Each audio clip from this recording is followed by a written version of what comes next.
And who would know better, and I'll bet he remembers where he was at that very moment, than travel expert Simon Calder, who joins us now. Simon, a very good morning to you. Where were you, and what do you remember of that day?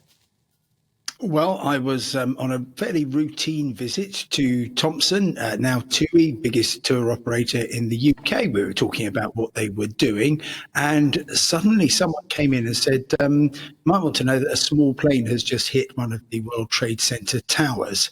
And we went into the boardroom where they had a number of screens to look at try to make sense of what was happening.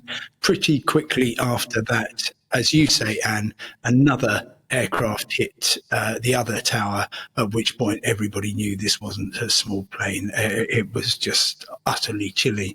And of course, for all of us watching, we were seeing literally people die. We were seeing the most atrocious terrorist action, and we were really trying to process that, as well as, of course, in the travel industry, of trying to work out trying to make sense of it.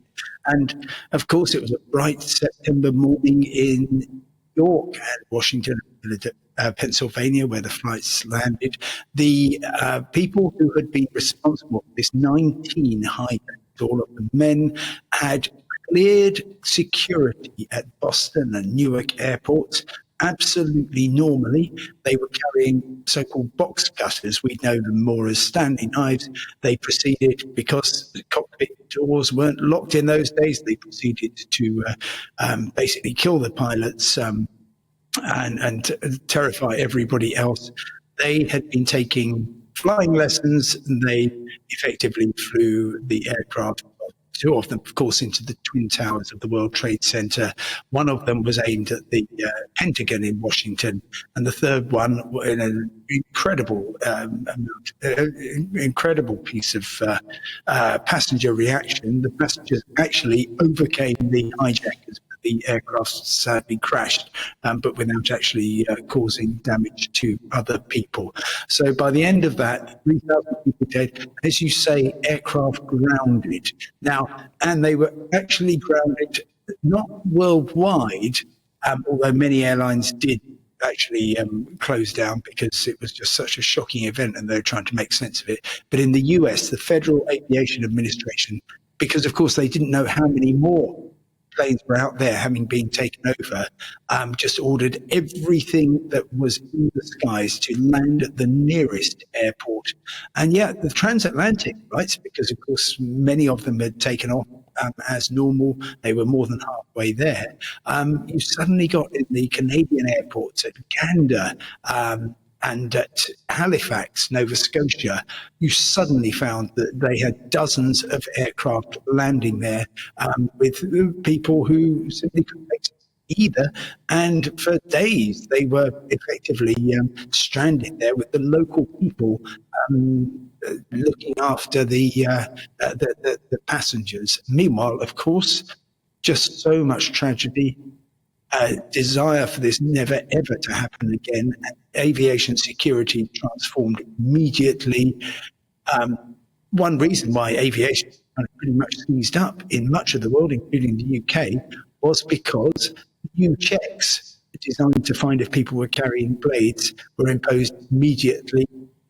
And it was very, very difficult for the airports and the airlines to cope. We also had, because this hugely damaged standing of the airlines, people felt that this was going to mark people wouldn't fly again in large numbers. We actually saw several really important airlines like Swiss Air, Sabena of Belgium, Ansett of Australia just closed down because they knew that they were not going to be able to make a profit. And yet at the same time, it was the terrible events that we saw that day, which actually allowed airlines like Ryanair and EasyJet to prosper. They, of course, didn't want to take advantage of the tragedy, but it was just the way that people continued to fly.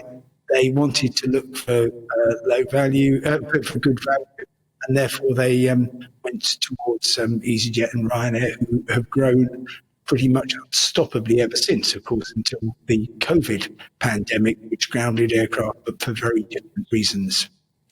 I mean, look, hindsight is a wonderful thing, isn't it? But in terms of where we are today with security checks and all the rest of it, are we in a position to say that it couldn't happen again? Well, and that's, Stephen, such a great question, because, of course, airline security is entirely designed to deal with the past threat. If you go back to the early 1970s, in UK, there simply weren't any security checks.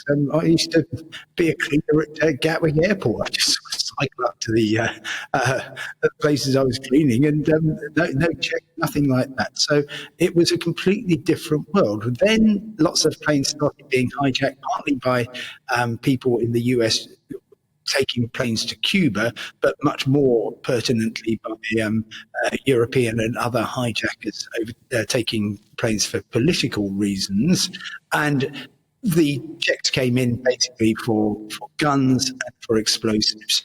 And yet, yes, the hijackers on 9/11 took advantage of what was a really straightforward thing for them to do. It was audacious. It was terrifying in its simplicity. They just took advantage of the fact that you could take blades onto planes and that flight deck doors were open. And if you chose a Tuesday, when not many people were flying, and they weren't, those planes were typically about 1/3 full, you could actually take over aircraft.